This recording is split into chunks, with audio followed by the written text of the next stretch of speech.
Dramatic video released by the Auburn Police Department shows the moment the barista fights off her attacker. Officials say detectives are working around the clock to try and find the man responsible, and that they've already received numerous tips from the public. It's something you don't see every day.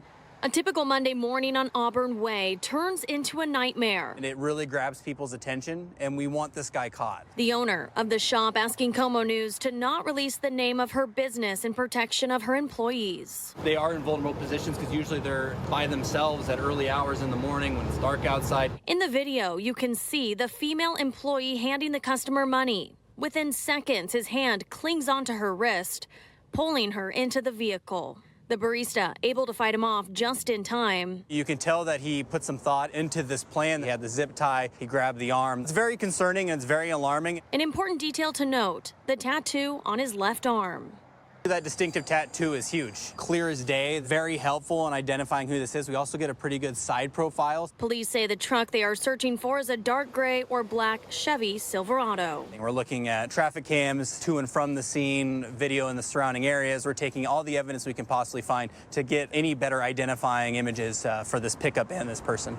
Auburn police asking anyone with information to call their tip line right away. That number is 253-288-7403. In Auburn, Hannah Knowles, KOMO News.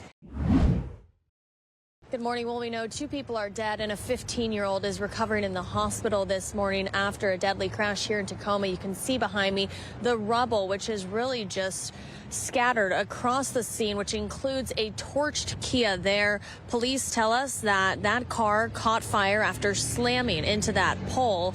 We just learned that the bodies of the 2 passengers that died this morning are still here, one on the other side of that vehicle and one still inside. The 911 call came in around 4:17 this morning. Tacoma PD says a man was driving northbound on Pacific Avenue. The second vehicle with 3 people inside was heading eastbound on 38th when they collided. We spoke with a man this morning who says he heard the crash from his apartment. He ran outside, rushed into action, saving one of the 3 people inside the vehicle on fire. We heard a boom. It sounded like a semi-truck or something like big hit something. And then he comes walking down the stairs, and then he yells at me that there's a car on fire. So I come running down the stairs and run over there. And there was people were kind of like trying to get in there and get the person they seen out the car.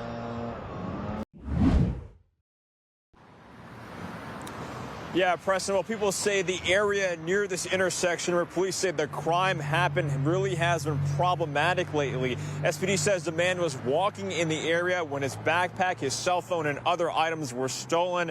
They also say these suspects could be connected to other crimes in the city, like car prowls, thefts, and robberies. The Commons at Federal Way Mall was where 5 teenagers were arrested in connection to a crime that police say started in Ballard. The suspects actually fled from the vehicle, went into the mall here. Officers had a brief foot pursuit, and we were able to take the suspects into custody. They tell us the teens attacked and robbed a man near this intersection and then took off in 2 stolen cars. One of the vehicles was spotted in Federal Way by King County helicopter, and officers from state and local agencies teamed up to secure the mall, where the teenagers tried dodging law enforcement. It was a citywide effort to, keep tracking the vehicle and be able to have a great outcome here. Back in Ballard, people who live near the intersection where police say the crime happened say it's been an area of concern. This intersection is getting worse and worse. I mean, the parking lot, they've got the security tower here looking at everybody. We spoke to parents who have a teenager that works in the neighborhood and worry about safety. It's nerve-wracking. The violence has gone way up from not just the teenagers and everybody, even right at the store here. My son sees a lot in the store. Hi, everyone. I'm Preston Phillips from KOMO News. Thanks for checking out the KOMO YouTube channel. You can see more of our videos right here by clicking on the video links for more news from the Seattle area and Western Washington. Oh, and don't forget to click the subscribe button below so you don't miss our YouTube updates.